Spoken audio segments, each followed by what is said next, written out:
It's key to know that I also was seeking God first. So I was praying for a spouse, but I wasn't seeking a spouse.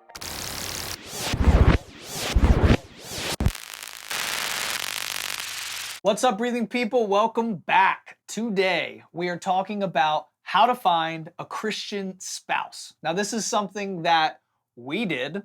We found Christian spouses. I don't know how to say that in a sentence. Found each other. But we found each other. And what we did, I think looking back, we can pull out 5 things that were super important in that pursuit. So that's what we're going to offer to you today. The first thing is prayer. And coupled with that is seeking God. And we'll talk about that. But prayer is something that a lot of people talk about, but very few people actually do. And I'm not condemning people for that. Prayer and being consistent in that is hard. I struggle with that. But it's something that if there is a specific thing that your heart desires, those desires need to be brought before God. Mm-hmm. And one thing that Brittany was really good at, even from a young age, is implementing that into her life. She knew what she wanted from a very early age. She didn't really want to date. She wasn't pursuing a spouse at that time, but she knew what her heart desired. And she was able to be really clear, and she was able to pray bold prayers. And I'm going to let her talk about that because I think it's so important for you to be able to implement this same strategy in your pursuit. Yeah. So prayer was super important to me when I was seeking a godly or Christian spouse. And I had been praying for my spouse since like middle school. Somebody had put that thought in my mind that I could do that. And I was like, I'm going to do that. And so I had been praying since middle school for this person that I didn't know yet. I was just praying over them for their strengthening, for their protection, for a blessing over them, for them to be strong in the faith. All of these things I prayed for this person almost daily. When I got to the age that I actually could date, I had poured that out in prayer so much that I think the Lord just kind of aligned me in Him. And it's key to know that I also was seeking God first. So I was praying for a spouse, but I wasn't seeking a spouse. That's super important. Yeah, I was seeking God first. I knew that God had it. And so I prayed that God would point out that person to me. I had told God in my prayers, I said, I'm seeking you first. I'm on fire for you. You have to point out this person to me. You need to make this man bold to reach out to me. And it's really cool to see how God did that in our relationship. Prayer is so important. And so I encourage you, if you're looking for a Christian spouse, to begin to pray now. And if even maybe you're listening to this and you're like, I am kind of seeking a spouse first. I encourage you, you're not alone, but I encourage you to really dive into the Word, get connected with a group of people who are seeking God and put God first, and continue to pray over that desire that you have for a Christian spouse and see what God does. And one more thing on that note, when we found each other, we were both seeking God first. And it truly was God who kind of tapped him on the shoulder and told him to notice me. And he reached out to me, and that's how we got married. But yeah, prayer is super important. Yeah. One thing that why we put prayer and seeking God together in this, and we see those as 2 separate things to a degree. I mean, you're seeking God when you pray, but we're in that seeking God, we want it to be first in your life. And we're very specific about that because at that time, I wasn't praying for a spouse, but I was seeking God first. So I think when someone is praying that prayer because it's a desire of their heart, and they're seeking God first, and then the other person is seeking God first, it really doesn't matter if they're praying that same desire. You don't need both people to be praying and be on the same page in that desire of their heart.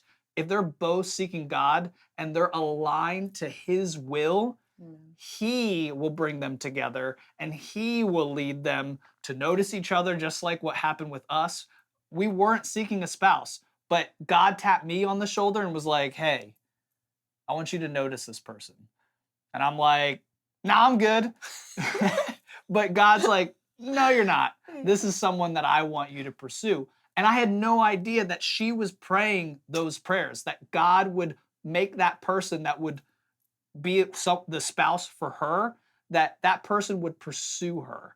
I didn't know that, but God, we were both seeking God, so God aligned us to his perfect will. Hey, real quick, I just want to let you know that we have a podcast called Just Breathing. We talked about the same topic that we're talking about right now in a long form conversation. We shared more personal stories. We got deeper into the concepts that we're talking about today. So if you want to check that out, there's a link in the description below. Coming out of prayer and coming out of boldness and coming out of seeking God first, I want you to be forward when you finally find a person that you're going to start pursuing for a Christian spouse. Mhm. I want you to be forward in your heart's desires. I want you to speak to them about what you've been praying for. I want you to go to them and say, hey, this is where I'm at in my faith, in my prayer life, in what I believe God is doing and wanting to do in my life. That's going to either turn them off or it's going to turn them on.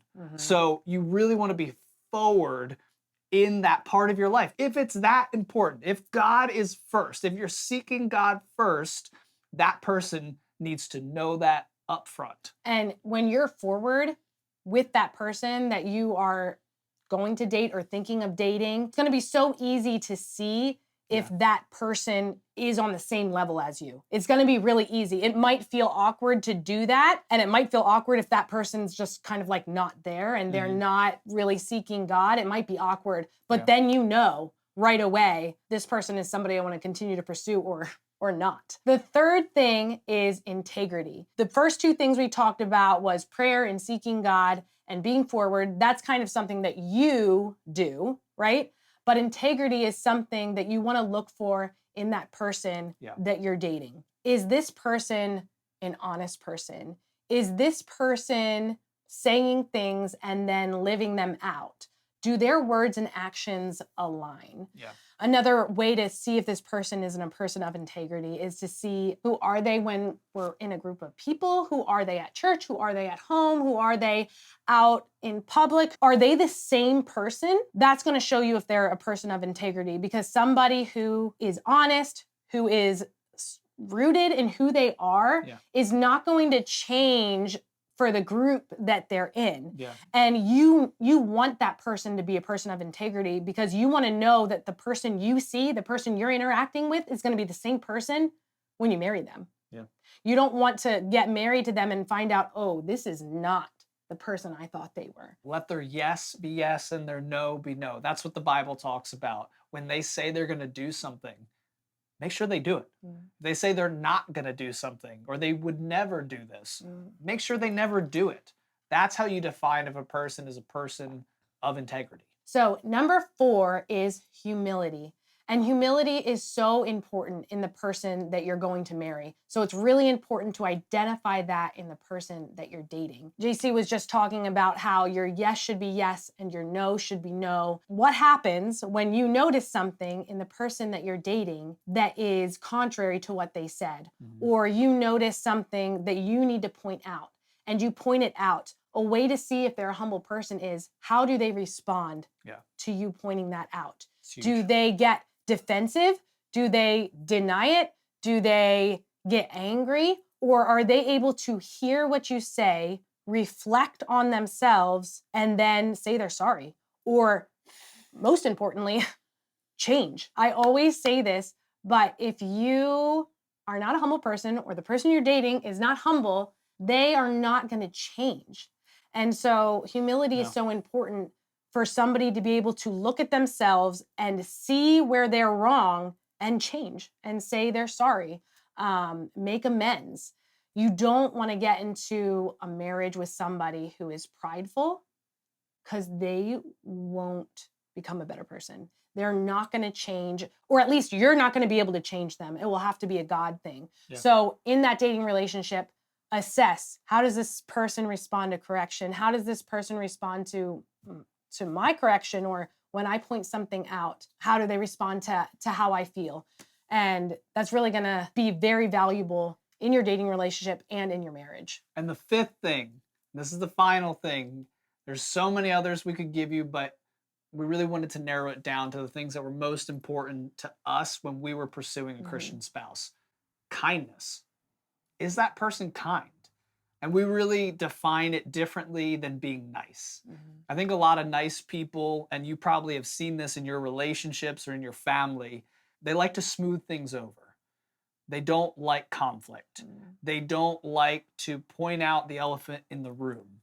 They're nice, but kindness isn't always nice. Mm. Kindness is when you see somebody hurting themselves, pointing it out to them and saying, hey, I see this pattern, or I see this behavior, or I see this in you. And out of kindness, I just want to point it out and say, I'm here to help you, Mhm. or you need to change that. Yeah. That's kind.